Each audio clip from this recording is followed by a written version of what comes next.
Hello friends, ನಮಸ್ತೆ ಎಲ್ಲರಿಗೂ. ನಾನು Jaanu. Welcome to Jaan vlogs. Friends, ಇವತ್ತು ಕಿಚನಿಂದನೇ ವ್ಲಾಗ್ನ ಸ್ಟಾರ್ಟ್ ಮಾಡಿದ್ದೀನಿ. ಬೆಳಗ್ಗೆನೇ ಎದ್ದು ಸ್ವಲ್ಪ ಲೇಟ್ ಆಯಿತು. ಅದಕ್ಕೆ ಬೇಗ ಟಿಫನ್ ಮಾಡೋಣ ಅಂತ, ಅಂದರೆ ಟೈಮ್ ಆಗಿಬಿಡುತ್ತಲ್ವ, 7:30ಗೆಲ್ಲ ಟಿಫನ್ ರೆಡಿ ಆಗಬೇಕು ಅಂತ ಸ್ವಲ್ಪ ಎದ್ದು ಲೇಟ್ ಆಯಿತು. ಅದಕ್ಕೆ ಸಡನ್ನಾಗಿ ಸ್ವಲ್ಪ ಫ್ರೆಶ್ ಅಪ್ ಆಗಿಬಿಟ್ಟು, ಅಂದರೆ ಮುಖ ಎಲ್ಲ ತೊಳ್ಕೊಂಡು ಕಿಚನಿಗೆ ಬಂದಿದ್ದೀನಿ ಬೇಗ ಅಡುಗೆ ಮಾಡೋಣ ಅಂತ. ನೆನ್ನೆ ದೋಸೆಗೆ ಹಾಕಿದ್ದೆ ಅಲ್ವಾ, ಅದಕ್ಕೆ ಪಲ್ಯ ಮಾಡೋಣ ಅಂತ ಆಲೂಗಡ್ಡೆನ ಎಲ್ಲ ಕ್ಲೀನ್ ಮಾಡಿ ಆಲೂಗಡ್ಡೆ ಬೇಯಿಸೋಕ್ಕೆ, ಅಂದರೆ ಎಲ್ಲ ವಾಶ್ ಮಾಡಿ ಆಲೂಗಡ್ಡೆ ಬೇಯಿಸೋಕ್ಕೆ ಇಡ್ತಾಯಿದ್ದೀನಿ. ಪಲ್ಯ ಸ್ವಲ್ಪ ಚಟ್ನಿ ಮಾಡೋಣ ಅಂತ ದೋಸೆಗೆ. ನಾನು ಯಾವಾಗಲೂ ದೋಸೆಗೆ ಪಲ್ಯ ಚಟ್ನಿನೇ ಮಾಡೋದು, ಸಾಂಬಾರೇನು ಮಾಡಲ್ಲ. ಪಲ್ಯ ಚಟ್ನಿ ಮಾಡಿದ್ರೆ ದೋಸೆಗೆ ತುಂಬ ಚೆನ್ನಾಗಿರುತ್ತೆ ಅಂತ ಮಾಡ್ತಾಯಿದ್ದೀನಿ. ಈಗ ಆಲೂಗಡ್ಡೆ ಎಲ್ಲ ತೊಳೆದು ಬೇಯಿಸೋದಕ್ಕೆ ಇಡ್ತೀನಿ.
Why?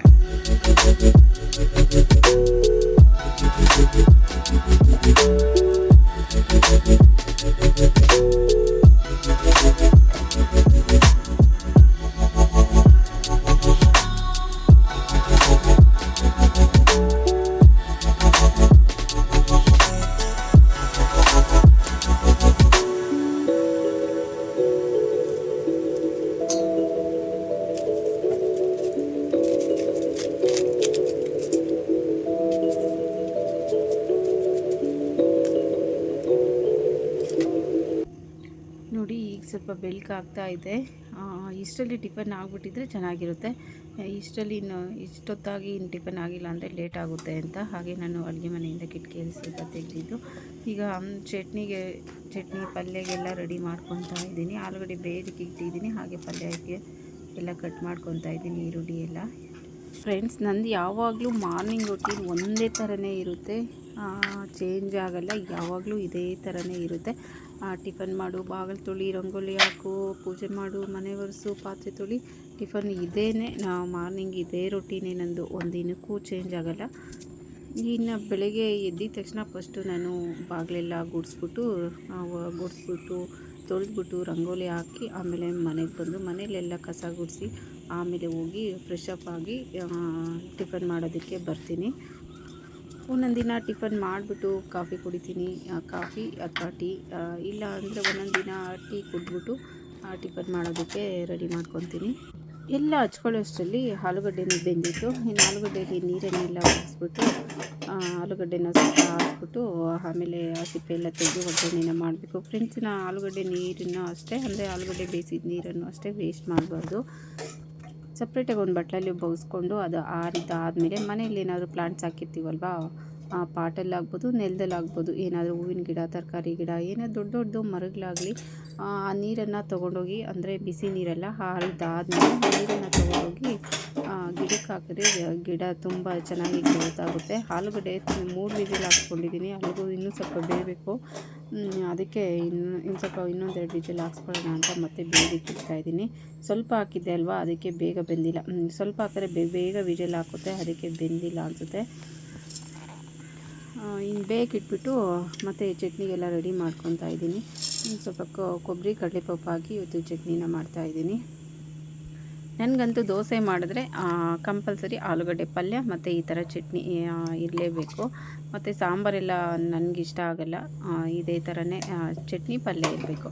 ನೋಡಿ, ನೆನ್ನೆ ದೋಸೆಗೆ ಎಲ್ಲ ಗ್ರೈಂಡ್ ಮಾಡಿ ಇಟ್ಟಿದೆ. ನೋಡಿ ಎಷ್ಟು ಚೆನ್ನಾಗಿ ಇದು ಫರ್ಮೆಂಟೇಷನ್ ಆಗಿದೆ ಅಂತ, ಎಷ್ಟು ಚೆನ್ನಾಗಿ ಎಲ್ಲ ಉದುಗ್ ಬಂದಿದೆ ನೋಡಿ. ದೋಸೆ ಹಿಟ್ಟು ಈ ಥರ ಆದರೆ ತುಂಬಾ ಚೆನ್ನಾಗಿರುತ್ತೆ. ಇದರಲ್ಲಿ ಇಡ್ಲಿ ಹಾಕಿದ್ರಂತೂ ತುಂಬಾ ಸಖತ್ತಾಗಿ ಬರುತ್ತೆ. ಸಾಫ್ಟಾಗಿ ತುಂಬ ಸಾಫ್ಟಾಗಿ ಚೆನ್ನಾಗಿ ಬರುತ್ತೆ. ಈ ಥರ ಊರಿದ್ದಾಗ ಇಡ್ಲಿ ಹಾಕಿದ್ರೆ ತುಂಬಾ ಚೆನ್ನಾಗಿ ಬರುತ್ತೆ. ಒಂದೊಂದು ಸಾರಿ ಊರೇ ಇರಲ್ಲ. ಆ ದೋಸೆಗಾಗಲಿ ಇಡ್ಲಿಗಾಗಲಿ ಹಾಕಿದ್ರೆ ಊರೇ ಇರಲ್ಲ, ಹಿಟ್ಟು ರುಬ್ಬಿಟ್ಟಿದ್ರೆ.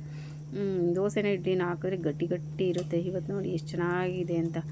ಇಡ್ಲಿ ಅಂತೂ ಹಾಕಿದ್ರೆ ಸೂಪರಾಗಿ ಬರುತ್ತೆ. ನಾನು ದೋಸೆಗೆ ರೆಡಿ ಮಾಡ್ಕೊಂಬಿಟ್ಟಿದ್ದೀನಲ್ಲ, ಇನ್ನು ಚಟ್ನಿ ಜೊತೆನೂ ತಿನ್ಬೋದು.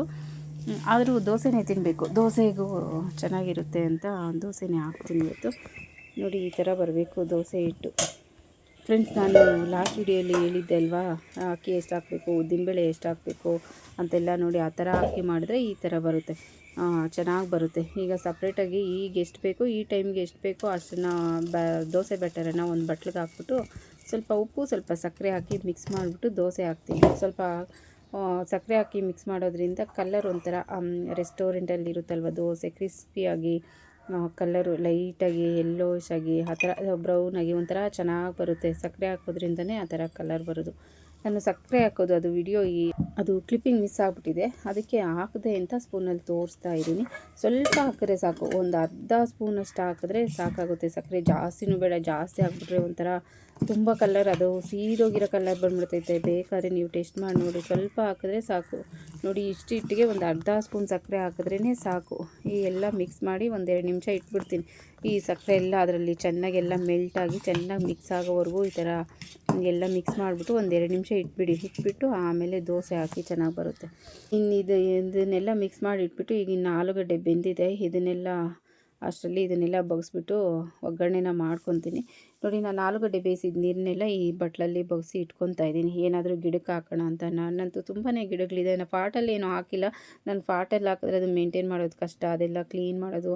ಪಾಟಲ್ಲಿ ತಂದು ಇಟ್ಟು ನೋಡಿದ್ದೀನಿ, ಸ್ವಲ್ಪ ದಿನ ಚೆನ್ನಾಗಿರುತ್ತೆ ಅಷ್ಟೇ. ಆಮೇಲೆ ಎಲ್ಲ ಅದು ಏನೋ ಒಂಥರ ಅದು ಕಳೆನೇ ಇರಲ್ಲ, ಚೆನ್ನಾಗಿರಲ್ಲ, ಒಂಥರ ಇರುತ್ತೆ. ಅದಕ್ಕೋಸ್ಕರ ಈ ಪಾಟಲ್ಲಿ ಹಾಕಲ್ಲ, ನೆಲದಲ್ಲೇ ಬೇಕಾಗಿದ್ದೆಲ್ಲ ಹಾಕಿದ್ದೀನಿ. ಹಾಗೆ ಈಗ ಚಟ್ನಿನೂ ಆಯಿತು, ಆಲೂಗಡ್ಡೆ ಇಟ್ಟಿದ್ದೀನಿ, ಅಂದರೆ ಆರೋದಕ್ಕೆ ಇಟ್ಟಿದ್ದೀನಿ. ಈಗ ಚಟ್ನಿಗೆ ಒಗ್ಗರಣೆ ಹಾಕ್ತಾಯಿದ್ದೀನಿ. ಫ್ರೆಂಡ್ಸ್, ನಾನು ಸಪ್ರೇಟಾಗೆಲ್ಲ ಚಟ್ನಿ ಒಂದಕ್ಕೆ ಹಾಕಿ ಮತ್ತು ಒಗ್ಗರಣೆ ಒಂದರಲ್ಲಿ ಹಾಕಿ ಇದಕ್ಕೆ ಹಾಕಿ ಆ ಥರ ಏನು ಮಾಡೋಕ್ಕೋಗಲ್ಲ. ಡೈರೆಕ್ಟಾಗಿ ಯಾವುದು ಪಾತ್ರೆಗೆ ಚಟ್ನಿ ಹಾಕ್ತೀನೋ ಅದಕ್ಕೆ ಅದರಲ್ಲೇ ಒಗ್ಗರಣೆ ಮಾಡ್ಕೊಂಬಿಡ್ತೀನಿ. ಇನ್ನೊಂದು ಎಕ್ಸ್ಟ್ರಾ ಮಾಡಿದ್ರೆ ಎಕ್ಸ್ಟ್ರಾ ತೊಳಿಬೇಕಲ್ವ ಪಾತ್ರೆ, ಅದಕ್ಕೋಸ್ಕರ ಇದು ಪಾತ್ರೆಯಲ್ಲೇ ಒಗ್ಗರಣೆ ಹಾಕ್ಬಿಟ್ಟು ಇದು ಒಂದೆರಡು ನಿಮಿಷ ಇಡ್ತೀನಿ, ಪಾತ್ರೆ ಬಿಸಿ ಎಲ್ಲ ಹೋಗೋವರೆಗೂ. ಆಮೇಲೆ ಚಟ್ನಿನ ಇದಕ್ಕೆ ಹಾಕ್ಬಿಟ್ಟು ಮಿಕ್ಸ್ ಮಾಡ್ತೀನಿ. 2 ನಿಮಿಷ ಇಟ್ಟಿದ್ದೆ, ಹೀಗೆ ಮತ್ತು ಚಟ್ನಿನೆಲ್ಲ ಮಿಕ್ಸ್ ಮಾಡ್ತಾಯಿದ್ದೀನಿ. ಒಗ್ಗರಣೆ ಹಾಕಿಲ್ಲ ಅಂದರೂ ಚೆನ್ನಾಗಿರುತ್ತೆ, ಏನೋ ಒಗ್ಗರಣೆ ಹಾಕಿದ್ರೇ ಸಮಾಧಾನ. ಒಂದೊಂದು ದಿನ ಒಗ್ಗರಣೆ ಹಾಕ್ತೀನಿ, ಒಂದೊಂದು ದಿನ ಹಾಕಲ್ಲ. ಒಗ್ಗರಣೆ ಹಾಕಿ ಎಲ್ಲ ಚೆನ್ನಾಗಿ ಮಿಕ್ಸ್ ಮಾಡಿಬಿಟ್ರೆ ಚಟ್ನಿನೂ ರೆಡಿ ಆಯಿತು. ಇನ್ನು ಈಗ ಪಲ್ಯಗೆ ಒಗ್ಗರಣೆನ ಮಾಡ್ತಾಯಿದ್ದೀನಿ. ಆಲೂಗಡ್ಡೆನ ಎಲ್ಲ ಆರಿದೆ, ಅದೆಲ್ಲ ಸಿಪ್ಪೆ ಎಲ್ಲ ತೆಗೆದು ಮ್ಯಾಶ್ ಮಾಡಿ ಇಟ್ಕೊಂಡಿದ್ದೀನಿ. ಪಲ್ಯ ಒಗ್ಗರಣೆ ಮಾಡಿ 2 ದೋಸೆ ಹಾಕ್ಕೊಟ್ಬಿಟ್ರೆ ರಕ್ಷಾ ಹೋಗಾದ್ಮೇಲೆ ಇನ್ನು ಮಿಕ್ಕಿದ ಕೆಲಸ ಎಲ್ಲ ನಿಧಾನವಾಗಿ ಮಾಡ್ಕೊಳ್ಳೋದು, ಟೈಮ್ ಇರುತ್ತೆ. ಈ ಟಿಫನ್ ಕೆಲಸ ಅಂತೂ 7 ಗಂಟೆ ಒಳಗಡೆ ಮುಗ್ದಿರಬೇಕು. ಬೆಳಗ್ಗೆ ಅಂತೂ 1 ಅವರ್ ತುಂಬಾ ಬ್ಯುಸಿ ಅಂತ ಹೇಳ್ಬೋದು. ಅಂದರೆ ಬ್ಯುಸಿ ಅಂದರೆ ಸ್ವಲ್ಪ ಟಿಫನ್ ಕೆಲಸ, ಟಿಫನ್ ಆಗಬೇಕಲ್ವಾ, ಅದಕ್ಕೆ 1 ಅವರು 1.5 ಅವರು ತುಂಬಾ ಬ್ಯುಸಿ ಆಗಿಬಿಡ್ತೀವಿ. ಎಲ್ಲರೂ ಅಷ್ಟೇ, ಮನೆಯಲ್ಲಿ ಮಕ್ಕಳು ಸ್ಕೂಲು ಕಾಲೇಜ್ಗೆ ಹೋಗೋ ಮಕ್ಕಳು ಮತ್ತು ವರ್ಕಿಂಗ್ ಅವರು ಏನಾದರೂ ಮನೇಲಿದ್ದರೆ ಅವರು ಆ ಟೈಮ್ ಟಿಫನ್ ಎಲ್ಲ ರೆಡಿ ಮಾಡಬೇಕಲ್ವ. ಟಿಫನು, ಕಾಫಿ, ಟೀ ಎಲ್ಲ ಆಗಿರಬೇಕು. ಅದಕ್ಕೋಸ್ಕರ ಎಲ್ಲ ಹೌಸ್ ವೈಫ್ಸು ಮಾರ್ನಿಂಗು ಬ್ಯುಸಿ ಅಂತಲೇ ಹೇಳ್ಬೋದು. ಎಲ್ಲರೂ ಅಷ್ಟೇ. ನಾನು ಆಲೂಗಡ್ಡೆ ಪಲ್ಯಕ್ಕೆ ಸ್ವಲ್ಪ ಮಸಾಲೆ ಪುಡಿ ಹಾಕ್ತೀನಿ. ತುಂಬಾ ಚೆನ್ನಾಗಿರುತ್ತೆ, ಟೇಸ್ಟ್ ತುಂಬಾ ಚೆನ್ನಾಗಿರುತ್ತೆ. ಮಸಾಲೆ ಪುಡಿ ಹಾಕಿದ್ರೆ ಡಿಫ್ರೆಂಟಾಗಿರುತ್ತೆ ಟೇಸ್ಟ್. ಬೇಕಿದ್ರೆ ಕೆಲವೊಬ್ರು ಹಾಕ್ತಾರೆ, ನೀವು ಯಾರಾದರೂ ಹಾಕಿಲ್ಲ ಅಂದರೆ ಒಂದು ಸಾರಿ ಹಾಕಿ ನೋಡಿ, ತುಂಬಾ ಚೆನ್ನಾಗಿರುತ್ತೆ. ಇನ್ನು ಪಲ್ಯನೂ ರೆಡಿ ಆಯಿತು. ಇನ್ನು ದೋಸೆಗೆ ಇಡಬೇಕು.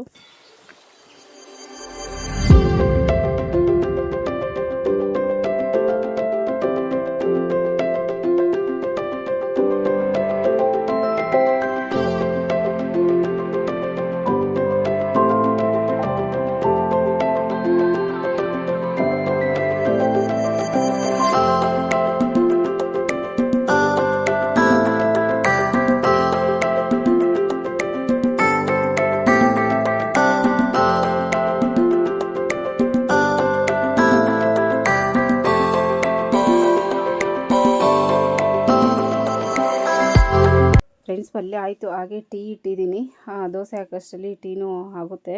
ಇನ್ನು ಈಗ ದೋಸೆ ಹಾಕ್ತಾಯಿದ್ದೀನಿ. ದೋಸೆ ಅಂತೂ ಸಖತ್ತಾಗಿ ಬಂದಿತ್ತು, ಕ್ರಿಸ್ಪಿಯಾಗಿ ತುಂಬಾ ಚೆನ್ನಾಗಿ ಬಂದಿತ್ತು ಅಂತ ಹೇಳ್ಬೋದು. ದೋಸೆ ಅದೇ ಮೇಲೆ ಏಳೋ ಥರ ಬರ್ತಾಯಿತ್ತು, ಅಷ್ಟು ಚೆನ್ನಾಗಿತ್ತು ದೋಸೆ ಅಂತೂ. ಇನ್ನು ಈ ದೋಸೆ ಬ್ಯಾಟರ್ಗೆ ಇನ್ನು ಒಂದು ಸ್ವಲ್ಪ ರವೆನ ಮಿಕ್ಸ್ ಮಾಡಿ ಹಾಕಿದ್ರೆ ಇನ್ನೂ ಚೆನ್ನಾಗಿರುತ್ತೆ. ಚಿರೋಟಿ ರವೆ ಇರುತ್ತಲ್ಲ, ಸಣ್ಣ ರವೆ, ಆ ರವೆನ ಹಾಕಿ ಮಿಕ್ಸ್ ಮಾಡಿ ದೋಸೆ ಹಾಕಿದ್ರೆ ಇನ್ನೂ ಕ್ರಿಸ್ಪಿಯಾಗಿ ಇನ್ನೂ ತುಂಬ ಚೆನ್ನಾಗಿರುತ್ತೆ. ಫ್ರೆಂಡ್ಸ್, ಈ ಥರ ಸ್ವಲ್ಪ ತೆಳ್ಳಗೆ ಹಾಕಿ ಒಂದು ಸೈಡ್ ಬೇಯಿಸಿದ್ರೆ ಸಾಕು, ದೋಸೆನ ಚೆನ್ನಾಗಿರುತ್ತೆ. ಎರಡು ಸೈಡ್ ಬೇಯಿಸಿದ್ರೆ ಏನು ಅಷ್ಟೊಂದು ಚೆನ್ನಾಗಿರಲ್ಲ. ಒಂದು ಸೈಡ್ ಬೇಯಿಸ್ಕೊಂಡ್ರೆ ಸಾಕು. ನೋಡಿ ಎಷ್ಟು ಚೆನ್ನಾಗಿದೆ ಅಂತ. ಕಲರು ಅಷ್ಟೇ, ನೋಡಿ ಎಷ್ಟು ಚೆನ್ನಾಗಿ ಬಂದಿದೆ ಅಂತ. ಇದು ಪರ್ಫೆಕ್ಟ್ ಕಲರ್ ಅಂತಲೇ ಹೇಳ್ಬೋದು. ನೋಡಿ ಸಖತ್ತಾಗಿದೆ ದೋಸೆ, ನೋಡಿ ಎಷ್ಟು ಚೆನ್ನಾಗಿದೆ ಅಂತ. ತಿನ್ನೋದಕ್ಕೆ ಹೇಗೋ ಏನೋ, ನೋಡೋದಕ್ಕೆ ಮಾತ್ರ ಏನೇ ರೆಸಿಪೀಸ್ ಆಗಲಿ ತುಂಬಾ ಚೆನ್ನಾಗಿರಬೇಕು. ನೋಡಿದ ತಕ್ಷಣ ಅದನ್ನು ತಿನ್ನಬೇಕಪ್ಪ ಅನಿಸ್ಬೇಕು, ಆ ಥರ ಇರಬೇಕು. ಕಲರ್ ಆಗಲಿ, ಟೇಸ್ಟ್ ಹೆಂಗಿರುತ್ತೋ ಏನೋ ಅದು ಸೆಕೆಂಡ್ರಿ ಆಗುತ್ತೆ. ನೋಡೋದಕ್ಕೆ ಮಾತ್ರ ಯಾವುದೇ ರೆಸಿಪೀಸು ತುಂಬ ಚೆನ್ನಾಗಿರಬೇಕು. ಆವಾಗಲೇ ನೋಡೋದಕ್ಕೆ ಚೆನ್ನಾಗಿದ್ದರೆ ತಿನ್ನೋದಕ್ಕೂ ಇಷ್ಟ ಆಗುತ್ತೆ. ಇನ್ನು ಈಗಂತೂ 2 ದೋಸೆ ಅಥವಾ 3 ದೋಸೆ ಹಾಕಿದ್ರೆ ಸಾಕು. ರಕ್ಷಾ ಬಾಕ್ಸ್ಗೆ 1 ತೊಗೊಂಡು ಹೋಗ್ತಾಳೆ, 2 ತೊಗೊಂಡು ಹೋಗ್ತಾಳೆ ಗೊತ್ತಿಲ್ಲ.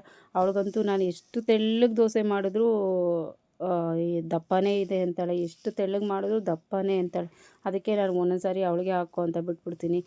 ಅವಳೇ ಹಾಕ್ಕೊತಾಳೆ. ನಾನು ಹಾಕೋ ಒಂದು ದೋಸೆಯಲ್ಲಿ ಅವಳು ಒಂದು 3-4 ದೋಸೆ, ಒಂದು ಸೌಟಲ್ಲಿ ಒಂದು 3-4 ದೋಸೆ ಹಾಕಿರ್ತಾಳೆ. ಒಂದು ಸೌಟ್ ಬ್ಯಾಟರಲ್ಲಿ ಒಂದು 3-4 ದೋಸೆ ಅಷ್ಟೊಂದು ತಿನ್ನಾಗಿ ಹಾಕ್ಕೊತಾಳೆ. ನೋಡಿ ಎಷ್ಟು ಚೆನ್ನಾಗಿ ಬರ್ತಾಯಿದೆ ಅಂತ. ಹೆಂಚಿಂದ ಆದಾಗ ಅದೇ ಮೇಲೆ ಬರ್ತಾಯಿದೆ, ಅಷ್ಟು ಚೆನ್ನಾಗಿ ಬಂದಿತ್ತು ಫ್ರೆಂಡ್ಸ್ ದೋಸೆ. ಫ್ರೆಂಡ್ಸ್, ಇಷ್ಟೇ ಇವತ್ತು ಮಾರ್ನಿಂಗ್ ವ್ಲಾಗ್ ಮಾಡಿದ್ದೀನಿ ಅಷ್ಟೇ. ಬೇರೆ ಏನೂ ವ್ಲಾಗ್ ಮಾಡಲಿಲ್ಲ. ಬೇರೆ ಏನೋ ಸ್ವಲ್ಪ ಕೆಲಸ ಇತ್ತು, ಆ ಕೆಲಸದ ಬಗ್ಗೆ ಸ್ವಲ್ಪ ಕಾನ್ಸಂಟ್ರೇಷನ್ ಮಾಡಬೇಕಾಯಿತು.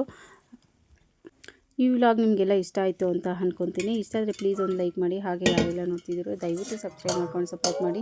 ನೋಡಿ ಫ್ರೆಂಡ್ಸ್, ಇದು ಆಲೂಗಡ್ಡೆ ನೀರು, ಅದನ್ನು ಗಿಡಕ್ಕೆ ಹಾಕ್ತೀನಿ. ಮತ್ತು ಇದು ಅಕ್ಕಿ ತೊಳೆದಿರೋದು ಅದು ನೀರು, ಅದನ್ನು ಗಿಡಕ್ಕೆ ಹಾಕ್ತೀನಿ. ಈ ಥರ ನೀರೆಲ್ಲ ಈ ಥರ ಬೇಯಿಸಿದ ನೀರನ್ನೆಲ್ಲ ಇಟ್ಕೊಂಡು ನಾನು ಗಿಡಕ್ಕೆ ಹಾಕೋದು. ನೋಡಿ ಪನ್ನೀರ್ ಗಿಡ ಇದೆ, ಅದಕ್ಕೆ ಹಾಕ್ತಾಯಿದ್ದೀನಿ. ತುಂಬ ಚೆನ್ನಾಗಿ ಗ್ರೋತ್ ಆಗುತ್ತೆ. ನೀವು ಈ ಥರ ಏನಾದರೂ ಆಲೂಗಡ್ಡೆ ಬೇಯಿಸಿದ ನೀರು, ಅಕ್ಕಿ ತೊಳೆದಿದ್ದು ನೀರು ಮತ್ತು ದೋಸೆ ಹಿಟ್ಟು, ಇಡ್ಲಿ ಹಿಟ್ಟಿನ ನೀರೆಲ್ಲ ಇದ್ದರೆ ಇದಕ್ಕೆ ಹಾಕಿ. ಆಲೂಗಡ್ಡೆ ಬೇಯಿಸಿರೋ ನೀರಲ್ಲಿ ಪೊಟ್ಯಾಷಿಯಮ್ ಇರುತ್ತೆ, ಗಿಡಕ್ಕೆ ಹಾಕಿದ್ರೆ ತುಂಬ ಚೆನ್ನಾಗಿ ಗ್ರೋತ್ ಆಗುತ್ತೆ. ನೋಡಿ ಈ ಥರ ಮೆಣಸಿನ್ಕಾಯಿ ಗಿಡ ಎಲ್ಲ ಏನು ಮನೆ ಹತ್ರ ಏನಿರುತ್ತೋ ಅದಕ್ಕೆ ಹಾಕಿ ತುಂಬ ಚೆನ್ನಾಗಿ ಗ್ರೋತ್ ಆಗುತ್ತೆ ಅಂತ ಹೇಳ್ತಾ ಇವತ್ತಿನ ವಿಡಿಯೋನ ಮುಗಿಸ್ತಾ ಇದ್ದೀನಿ friends. Thank you for watching.